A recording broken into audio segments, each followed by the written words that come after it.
Maestro Ron Carter is in the house on the screen. Yay. Hello, Maestro. Good afternoon to you. It's 1 o'clock, 10 minutes past 1 in New York or wherever you are. Nice to see you here. Yes. So I have two questions to start with. Mark Cathcart is told us it is Quincy Jones's 90th birthday today. Oh, wow. So do you have any thoughts on Quincy Jones or anything you'd like to say? Well, the last time I saw him, he was doing a celebration of one of Miles' birthdays at Radio City. It was a really big event, at least 15, 16 years ago. And I've always thought that Quincy Jones understood how important it was to have a bass player loud on his records. Ray Brown always sounds loud on the Quincy Jones record. Thank you very much. All right. And we have another question that came in by email from Marshall Zucker. Were both you Hello. and... Thank you. Oh, why don't you ask the question? Thank you very much. First, we want to also wish our friend Roy Haynes' birthday yesterday. Happy birthday to Roy Haynes. Mr. Carter, good afternoon. I know this is one of these little questions about a specific recording, but I was listening over and over again yesterday to Nobody Knows, the great record you made with Mr. Mingus. Did both of you play the bass together on that record? No, me and Richard Davis were on a date together over at the Columbia Studio on the Columbia 30th Street when they were still there. No, we didn't play together at all, but we were there. Thank you. That's great. Thanks a lot. I'm going to listen to a lot more today. Thank you. Okay. You've made a lot of, this is from Raymond Doré. Hello. You've made a lot of records with Freddie Hubbard, particularly Straight Life, 52 years ago. Oh, wow. So think back, the mist is coming in. What was it like to work with Freddie? A challenge. He wasn't always prepared. He would always be just a little bit late to make sure everyone saw him come in the studio by himself alone, and was able to play real high, real hard, real loud with no warm-ups. Truly an astonishing player, and I think none of the guys today have really heard Freddie Hubbard play when he was really playing well, to know how much he brought to the instrument. And I would recommend any trumpet players today, wherever they are, to find some Freddie Hubbard records outside of the Art Blakey records and hear what a phenomenal trumpet player he was, besides playing some great ideas. Hey, Mr. Carter. Yes. I got your book. Okay, me too. Yeah, I just got it this morning. Good. Bass drops. I got mine last week. Sorry. How are Thank you, very Raymond? much. Not bad yourself. Good. Your wife is okay? Oh yes, she's right here watching her and we're in Florida. Oh, wow. That's why the short sleeve. Okay. Thank you very much. You're welcome. Great new book, by the way. Yes, yes. Hold up the cover, Raymond. Bass Drops, Mr. Carter's newest book. One of the Hot first off owners, the presses. his is still wet, so be careful of it. Right. Okay. Looking forward to practicing. Thank you. You're welcome. Richard Allen, the tie and scarf man from Italy, wants to know, is there a difference in the instrument? Double bass for jazz and a double bass for classical music? In theory, yes. In practicality, no, they're completely different. In general, these are general descriptions. I'm sure you will find someone who disagrees with me as vehemently as I believe in what I'm saying right in this moment. Generally, classical bass players keep their strings a little higher. They all use a lot of rosin, and most of the classical players use a German bow. The jazz player used a little thinner strings for a little longer vibration of the strings, I think. They're a little closer to the fingerboard because they can play a faster pizzicato that way. And they all have basses that don't sound good from the C on the E string on up because whenever they don't work down there much. The basses of classical players are generally pretty old. The jazz players have a little newer basses because the cost of the older bass is prohibitive for most jazz players' financial abilities. But I think that the American bass makers and some Chinese bass makers are making some incredible basses that are only 2 years old that sound as good as any old 1700 bass they can find in the classical world. Really great instruments. So jazz players, don't be stunned by a guy who has a bass made in 1825. Yours made in 1922. It sounds just as good. 2022 sounds great. Don't worry about that guy. He envies you because yours is not so expensive, but sounds just as good. But they won't say it out loud. It's okay. Steve Lee is wondering when, why, and how you started exploring electric bass, and if you still play at all. At the time, when I was in Rochester, New York, I was a teacher who had some courses where we had to go and teach in the public school system. One of my friends who I met during that time was Pee Wee Ellis, who later became the world-renowned saxophone player and arranger of James Brown. Pee Wee got involved in these Blue Monday sessions, which is where you play until 8 o'clock the next morning, basically. And as a student of one under my tutelage in high school, as I was my senior year in college, I went to one of these things. It was an organ, loud drums, a striptease dancer, and the two horns. So the guy said, "Hey, can you play that?" I said, "What? How many strings does it have on it?" He said, "I think it has 3." Well, no, but I can play it. You got 4. So he said, "Here's a 4th string." What? Put it on, and I just played the blues all night in B flat. It was great. When I got to New York, Montgomery had made the electric bass really prominent in Lionel Hampton's band, and the producers of commercial work, jingles, were not sure of what sound they wanted to record for the bass lines, either the upright or this new thing called a fender. I always called the left fender of a car, fender. So he said, "Well, all you guys got to go out and buy electric bass, and bring them both to the date."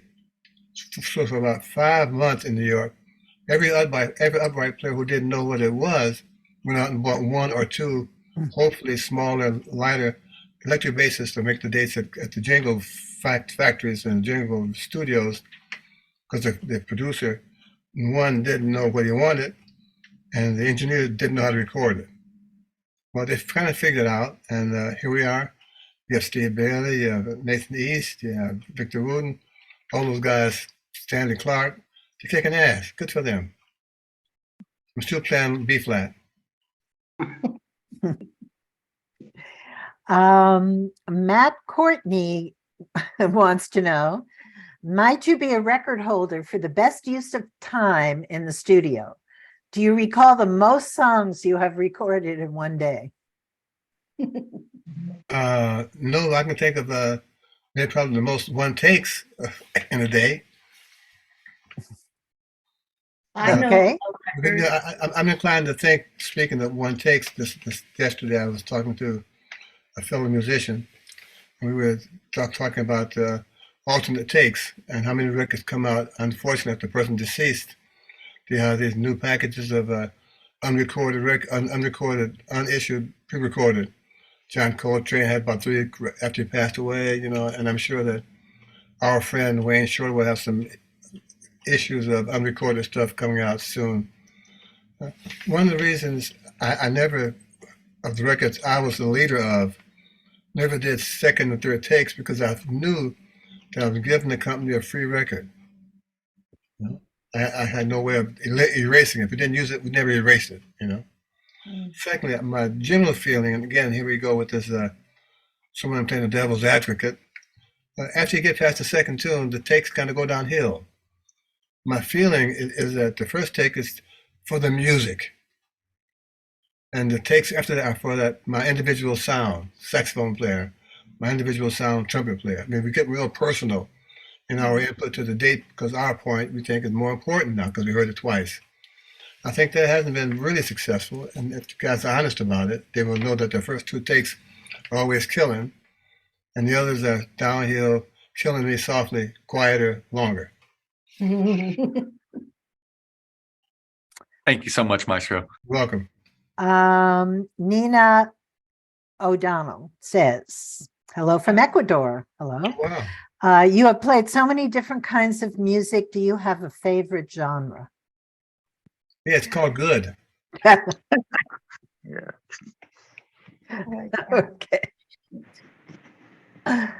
I'm going to take a few hand raises now, and then we'll go back to the chat. Mr. Favara, you have your hand up.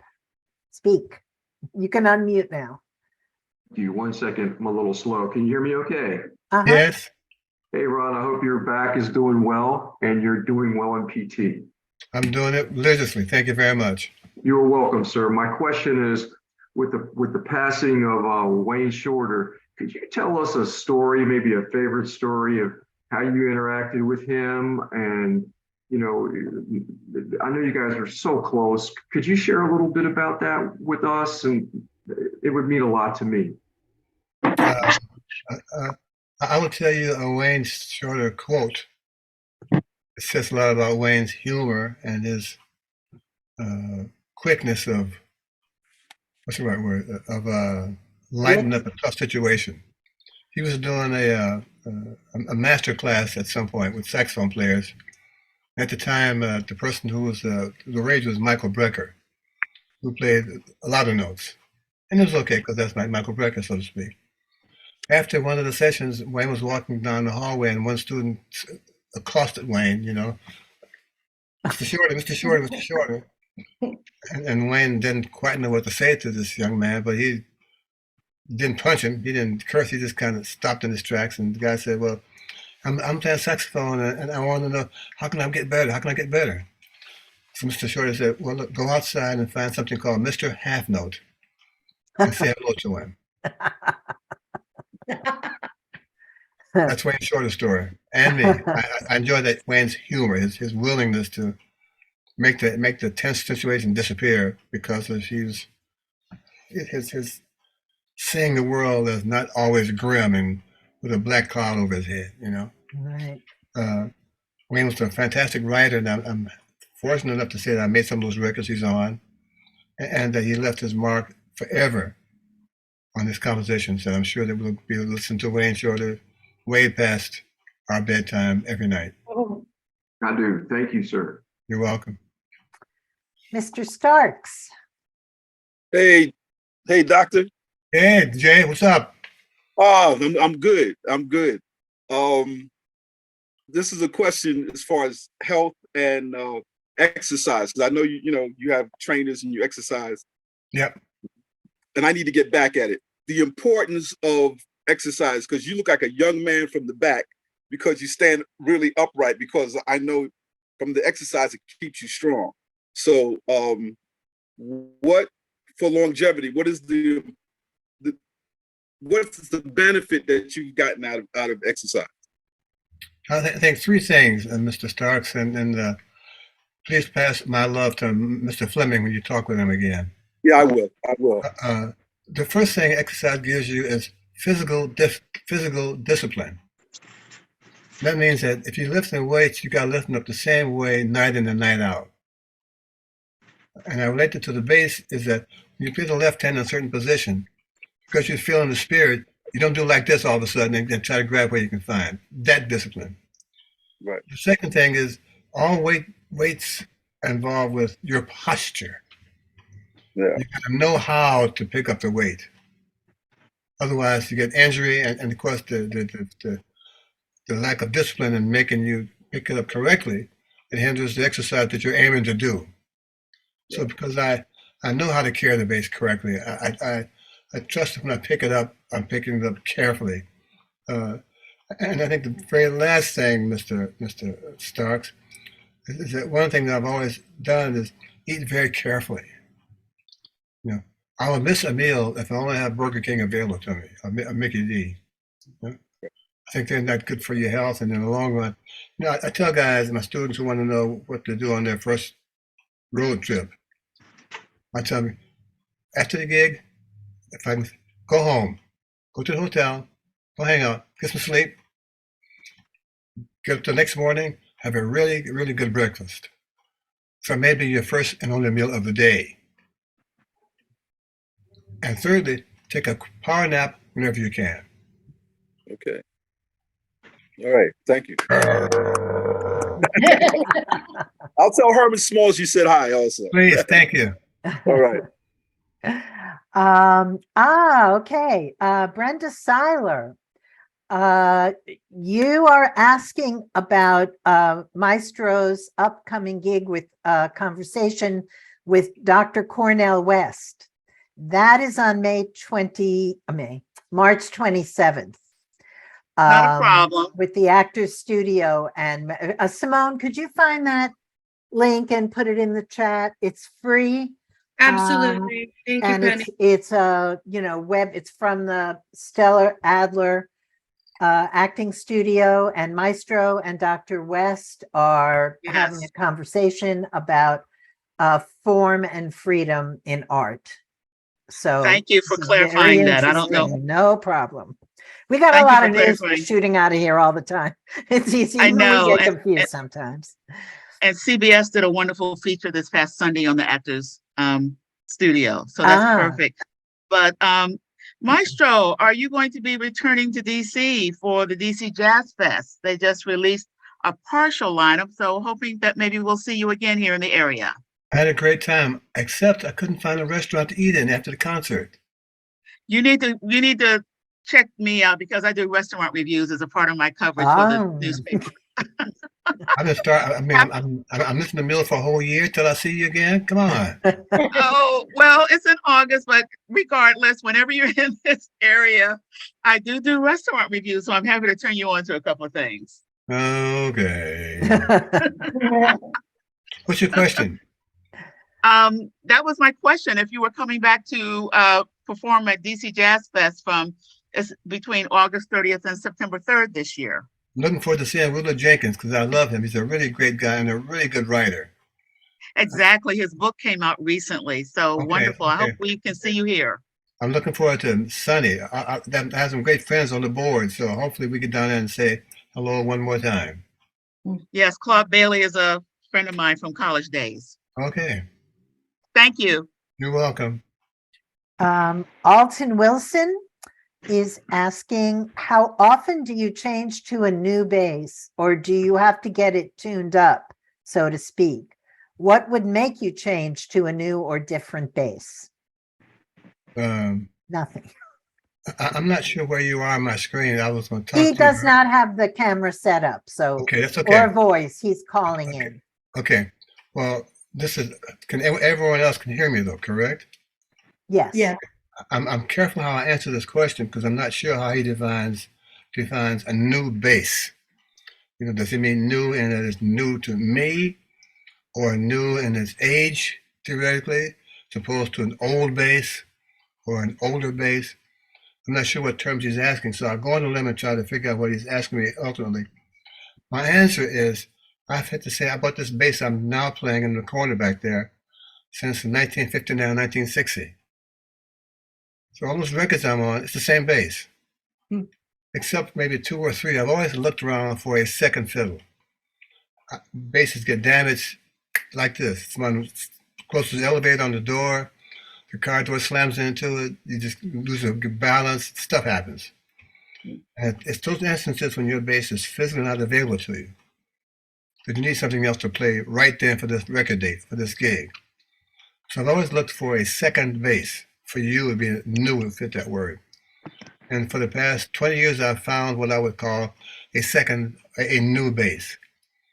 Having said that to you, it never worked out because I missed something that my bass, that I still have, has to offer me, that this new bass never reached that kind of standards. And I'll either return it to the guy or sell it to one of my students.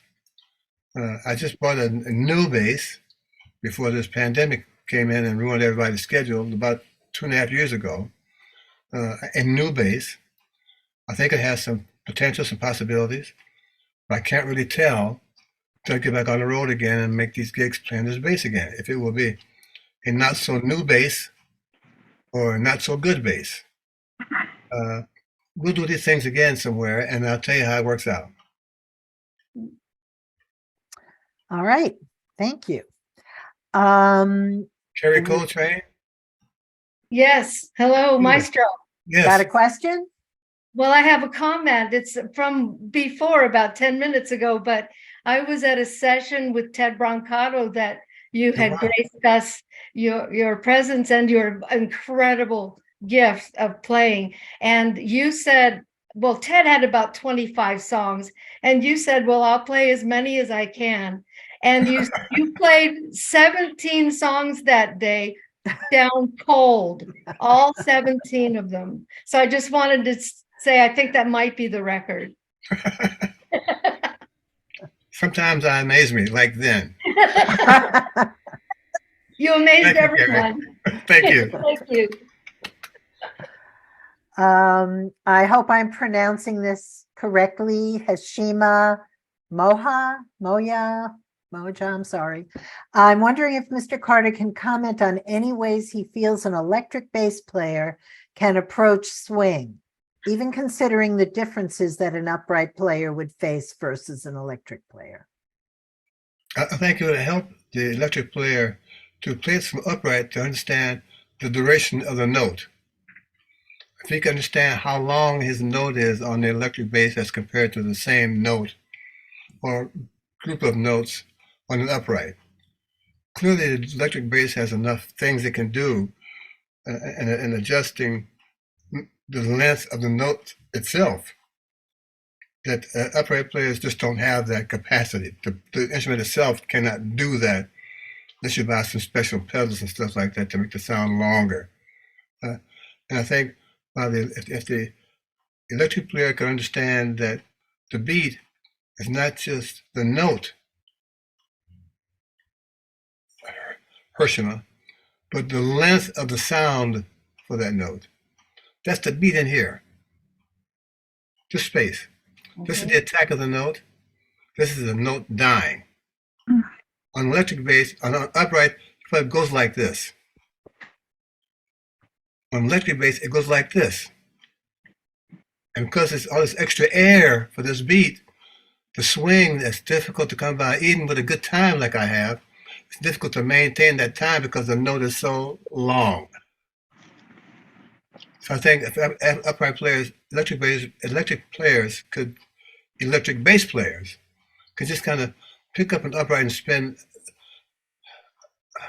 2 hours listening to various note lengths that they get that you don't have on electric bass because of the instrument itself, by and large. You will see that one of the big differences is this note length that affects where the swing actually is. Okay, now you're going to have friends who are going to call you tomorrow and say, man, don't believe that guy. He's only plays upright. Okay, don't believe that guy. Thank you. You're welcome. Okay. Rachel Courtney says, do you have any particular routines you do when preparing for a performance? If you do, I would imagine those routines would focus more on practice and technique instead of good luck rituals. You've been doing your homework, Rachel Courtney. Maestro? Do I have anything I do that's in preparation for the gig is all done before the gig. You know, I'm prepared to do the gig. I'm at the gig an hour early. At the gig early enough to make sure my gear is still working okay. I'm at the gig early enough to make sure my music is in place on the music stand. I get there early enough to know how far the restroom is from the stage. I get there early enough to know that the band's all there and we all agree on the music I've given them to learn for this particular concert. This is all stuff that before I get to Carnegie Hall or Birdland. When I get to the music stand at Birdland, that's my practice time. I practice I don't practice scales, I practice playing tunes. But in this case, three other people: bass, the drums, piano, the saxophone. At this point of my evening, my tools have been sharpened at my house when I was practicing my tools. Now I'm on the gig, I'm taking out my toolbox, and which toolbox do I need right now for this particular band, and which ones do I no longer need because they don't either like it or I can't play them good enough yet. At those times, those are the decisions I make based on experience, based on how good the band is, based on whether I have their attention for my new notes from last night, and depending on the sound of the room and the sound of the bass. That all goes into the start of, I hope it'll be a complete musical evening for everybody, you and the audience and the band as well. Because they're going to hear me tomorrow night. They want something better tomorrow night. Okay. We do that. Bill, joining from Pennsylvania, says he would love to hear anything about piccolo. My dad used to play this over and over when I was 5. It speaks to me in such a unique way. Everybody really cooked on that record. That was one of my first quartet records with Buster Williams on bass, Ben Riley on drums, and Kenny Barron on piano. So people, when we walk on the stage, they would ask, "Where's the band leader?" And I'd be quietly incensed because, one, I'm the tallest guy in the band. Two, I'm in front of the band sitting down, and I'm wearing some killer shoes. How could I not be the band leader? Right. It took me 2 sets to get over that. You know, that band we had some slick arrangements, and the piccolo record was some really wonderful arrangements we had cooked up. Like a Tweet Basil in New York that's no longer there for quite a few years. At some point, Charlie Ross was putting together a Monk Memorial Band, basically. And so Ben, Buster, and Kenny decided to join that kind of concept. It was great. We had 5 or 6 years of some wonderful music, made some wonderful records, and I hope that out of that association, an audience can really see how a 2 bass player band can sound good as a Miles Davis original quintet. It absolutely does, Maestro. Thank you so much. You're welcome.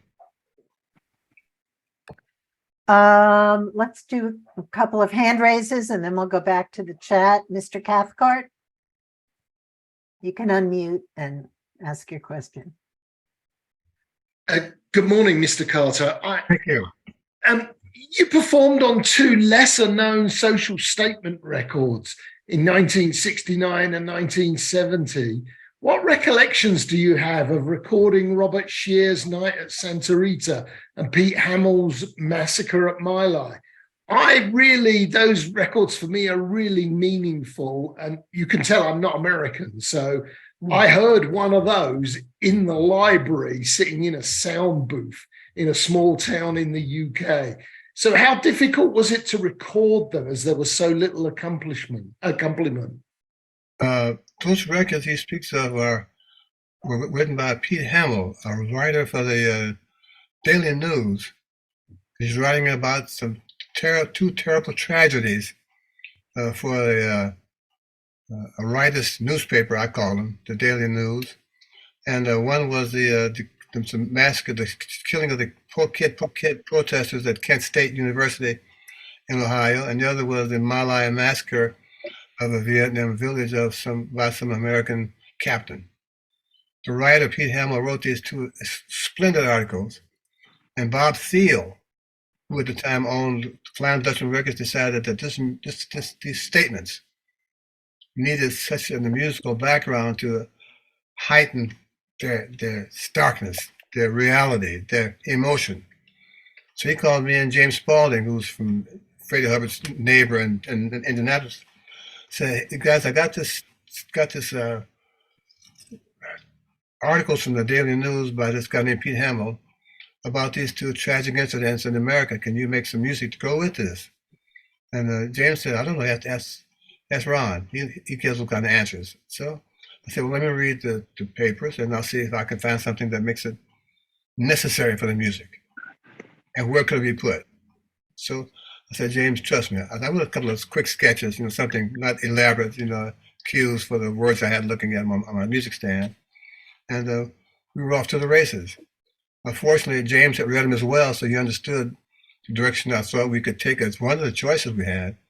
And I never said it, so you 75 people don't repeat this, but those are two of my favorite records. Wow. They are. Did I Thank you hear so that much. word coming from you? Wow. This Well, is yeah. recorded, you know. Yeah, no, we're on. I'll edit that part out. Thank you. I've just been reading researching about Freddie Hubbard's record. He did one around the same time on the Song Me massacre. I mean, it's just it was an amazing period. And the fact that you guys were able to produce music to go with it, I think I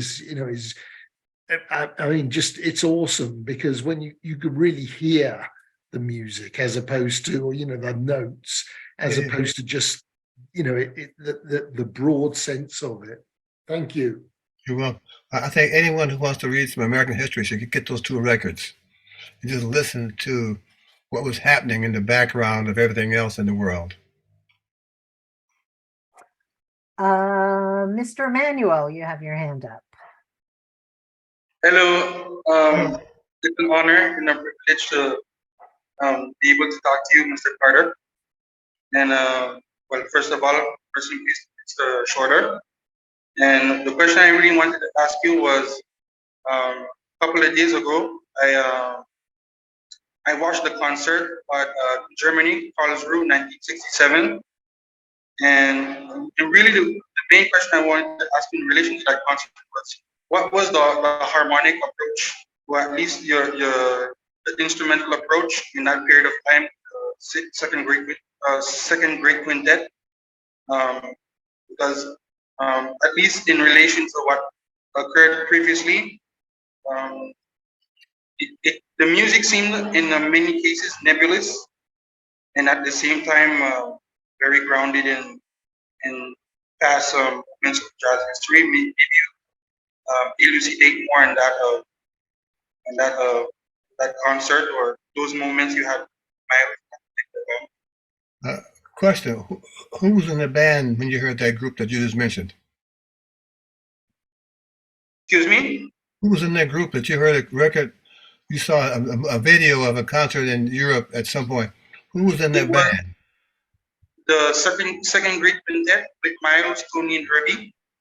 Okay. It was Karlsruhe, 1967, October 1967. Okay, and you're asking me what's the question? I didn't get the question. Like what was your approach in that particular band, like on the bass specifically? How did you? Okay, I got it. I think Mr. Emmanuel, correct? Yes. I think my approach to that band was with any group I play with. One, can I make those guys play good because I'm standing here? Two, can I get their attention when I think it's necessary to get their attention? Three, we were so equal in talent. I look forward to going to work every night, see who would surprise me first. Mhm. Fourthly, I was comfortable with the direction I was hearing, and I was pleased to be with a band who allowed me to see if my ears would match my imagination. And fourthly, my general feeling, Mr. Emmanuel, is that Miles Davis was clearly the band leader, but I was leading the band. Mhm. Thank you, Mr. Carter. And one last question for well, before I leave, will you be doing another hip hop collaboration like you did with MC Solar? And I get so mad at those guys because I'm in New York and available. They're more comfortable stealing my shit. Pardon my French, ladies. And I get more and more annoyed that they haven't gotten the courage to ring me up on the phone and say, "Hey, man, come do this project with me." So the moment they get to that comfort zone, I'm happy to talk with them. Thank you, Mr. Carter. I do have good vocabulary, but sometimes it doesn't always work, you know? Yes. Okay. Thank you very much. You're welcome. Joseph Kaczynski, I hope I'm saying that correctly, asks, after all your years of experience, what is one exercise, technical, or musical lesson that has been invaluable through the years on the double bass? Being able to tune the bass on the run. Mhm. And I say that, tune the bass while the tune is still going on. Mhm. That's very hard to do, and not many guys do it very successfully because they don't understand how the bass works physically, I think, They think if you tune one string, it's great for the night. You tune one string, all of the other three are gone. Right. You got to tune them all. That's right. I mean, now, not tomorrow, not not doing the drum solo, right then. So those things have been invaluable to me throughout the years. If the open strings aren't in tune, I have no chance of having good pitch when I put my fingers down. I know where it's supposed to be. I know what I'm supposed to hear. It comes with a good open string pitch. So I'm always cognizant of that as I've been playing through all these years. Great. Greg asks, how do you keep your individual amplified bass sound from being changed when you're performing and or recording? When I'm recording, I don't use an amp in the studio. We're speaking about that, I'm sure. An amp in the studio, I use a great cable. My friend makes them in Connecticut for me. That allows the bass sound from the pickup and the bass to be such a natural sound. I've never used an upright. I've never used a amplifier in the studio for an upright bass. I try to have the engineer from on gigs, concerts, or clubs to come on the bandstand and listen to the bass without anything, just me. And once I get him to do that and allow him to go back to his corner up the stairs in the booth, I ask him, can he make what you just heard on the stage 4 feet from me sound the same way to my great-great-grandmother who's 25 rows back with a hearing aid? That's his job. That's right. I think once he understands, one, I'm really serious about it, and I'm bringing a substantial sound that's in his control. He's only too eager to help me do what I think is necessary to make the bass a part of the overall sound and the proper perspective with everybody else in the group. Todd Cummings wants to know the story behind how you met Bob Weir. I'm not sure how I met him. I do remember several important things. When we did a thing, he was working at in New York Radio City, which is a huge, huge place. And when we got there, there were all these huge, huge numbers of people, of course, in a huge, huge place. And the concert started at about 8 o'clock or so. I went on about 9:30, but the place was full of people who stood up for the whole concert. I mean, literally stood up on their feet, I guess. I don't know. And I couldn't believe that they were. I've never seen that happen. Not even a major sports event. At the last 4 or 5 seconds of the game, and it's on the line. I got the last shot. Everybody's standing. They listen to this guy's band, the Grateful Dead kind of band, for 95 minutes, and they stood up for the whole concert. That was amazing to me. One of the things I enjoyed was the respect that the band had for what I was responsible for to the history of the bass. I was kind of doing like this. Yeah, guys, come on. Letter A, let it be. I was trying to get to that zone without having them say, come on, bar 37, please. Stuff. We had a great time. And I'd do it again if I had a chance.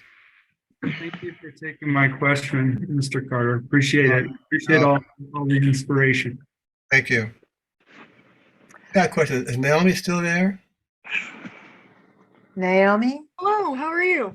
Yes. Yep, here she is. Do you have a question for me? I want to have a different voice coming at me.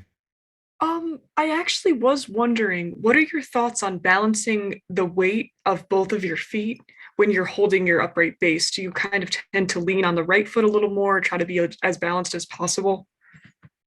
as balanced as possible. But I felt I kind of stand with the bass leaning into me rather than being upright, which the name of the bass is called upright, right? That's for the camera. I kind of have it slanting toward me, and I put maybe 60% back leg, 40% front leg. Right, that makes sense. Thank you. Daedalus asks, do you have any advice for electric bass players who are learning upright? As an electric bass what? Get a teacher. Get a teacher, yeah. There are good books available, good bass teachers around. Why would you want to scuffle on your own? No, get a teacher. Pay the money, man. Practice the lessons we ask you. You'd be surprised how different the instruments are. My general sense of it is that when electric bass players want to learn upright, they do it on their own.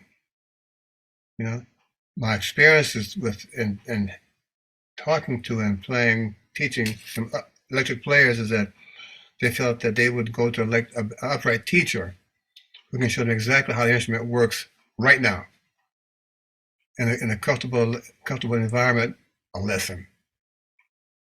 So they aren't embarrassed on the gig. Oh, gee, I didn't know that. I don't get to do that. Or how do you do that? Well, you're in the fire now, man. So get a teacher. He'll save you a lot of grief and a lot of embarrassment. So I assume the teacher would help him with, he says, stamina is an issue. It's hard to play more than a couple songs without getting tired and being ready to take a break. I imagine the teacher would address that. Yeah, first of all, get a bigger salary, you know? Working for too little money. You want 95 courses? I mean, give me $95 worth of money. Whatever. Okay.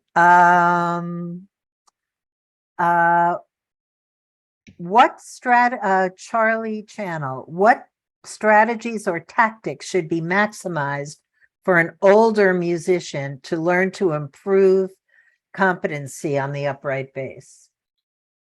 Gotta get a teacher. And I mean, that's not a shortcut to how good players play. I mean, they play good because they put the time in to develop a certain level of skill and a certain library that interests them in playing on the bass. To get a good teacher, to get a good concept, to develop some discipline, develop a good taste and choices and notes and music and libraries. No, teachers, that's what teachers are supposed to do, not just inspire you, but kind of propagandize another view of how to play music, in this case on the upright bass. Yeah. And I think teachers don't care about the age. They want to know, can you hear what they're saying and perform? I'm not sure what your age is, but you sound younger than me. I mean, come on. There's a video on Maestro's YouTube channel, Ron Carter Bassist, of how to find a good teacher for you and what you need. That could be helpful. Alan O is asking about, yes, it's okay for a trombone player to ask a question. That's his first question. He's talking about something called the placement of the beat. His daughter's learning bass. He said he's never heard of it, but he can hear it. And he can hear it when you play. So the question is the placement of the beat an effect that you know about? If it is, what language can I use to talk to bassists about this? And do you have any recommendations for teaching it to my daughter? Get a teacher. Okay, two things. I'm not sure who her current teacher is. And is her current teacher a bass player? Daniel, you can unmute and answer Mr. Carter. He's a classically trained teacher. So in this traditional European model where you hit the beat on the beat. Well, so we were going to get a jazz teacher. Stop. And I say these things knowing I'm walking into this hole in the ground that someone's going to call my house day after tomorrow and have a line outside my door to refute what I'm going to tell you. So here goes. Classical players, bass players as a whole, have pretty bad time. For a lot of real reasons.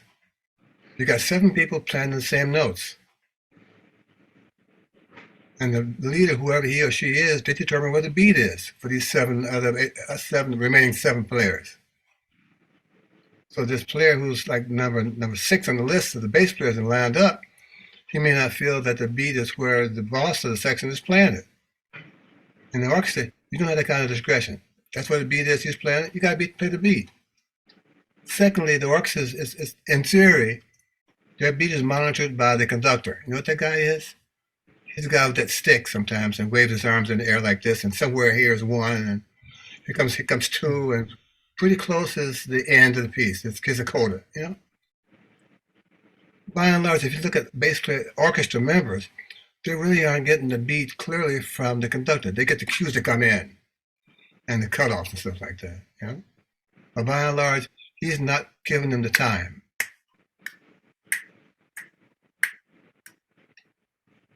And I think your daughter is being taught how to play time from a person whose time is not primary to what they do.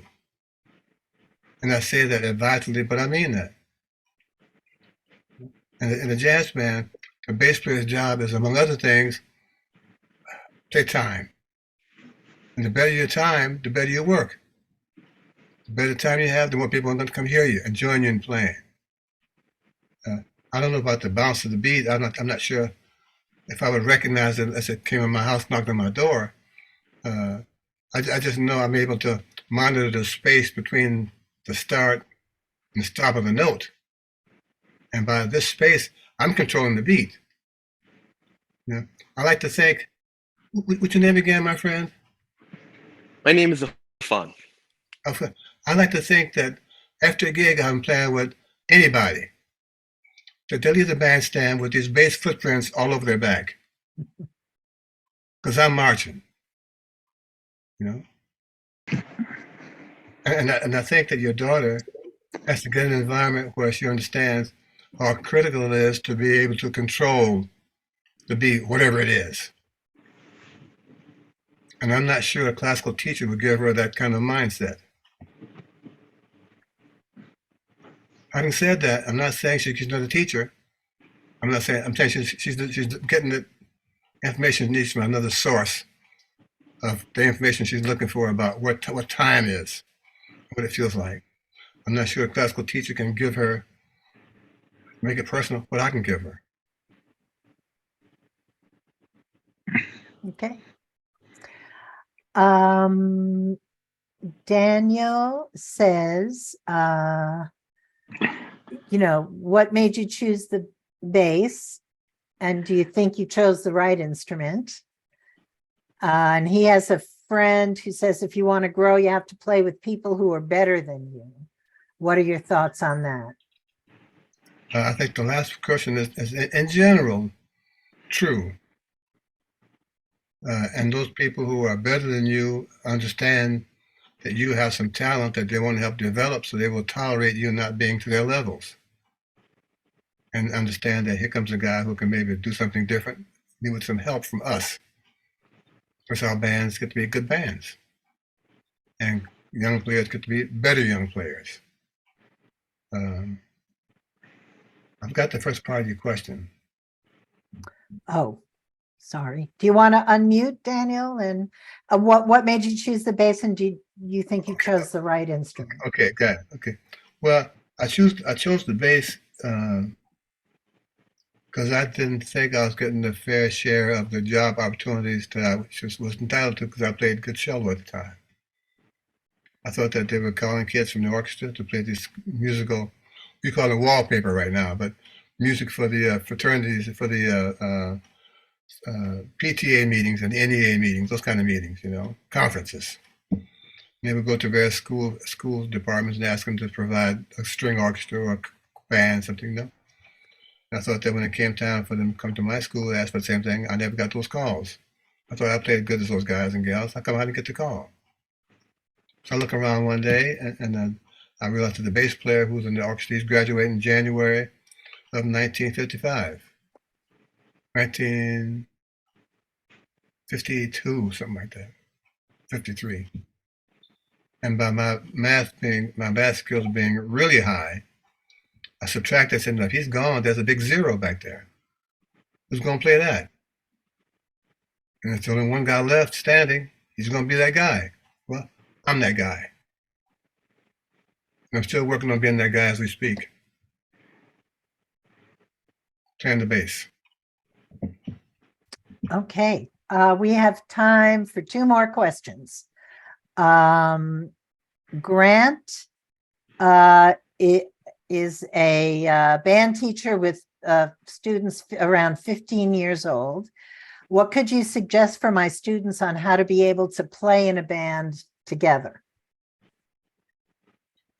Tell them when they go to the next band rehearsal. I assume it's like a 15-piece band, a kind of high school jazz band. I recommend you tell them leave their ego at home, turn off their Walkman or iPad, and bring a spare set of ears. Okay. So the last question for today, I realize there are way more questions than we have time to get to. I'm sorry about that.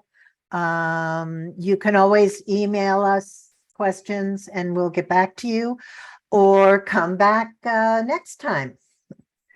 So the last question is, what would you suggest to the working bassist to get more upright gigs than electric, and to keep the playing level up to the mark while playing electric? Well, that's a pretty simple answer. If you're not playing it all the time, whatever it is, you can't keep playing good. The quality has to has to go this way.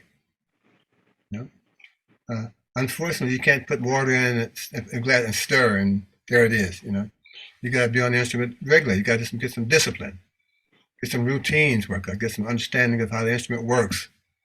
How instrument, where the better notes, where the best notes are for you. What kind of sound you want? What kind of calluses do you have? Those things you got to have on a hourly basis. So if you're going to be an upright player, you can't necessarily put the electric bass down and come back to it a year later and be as good. That's not going to happen, man. No. You're fooling yourself and your neighbors.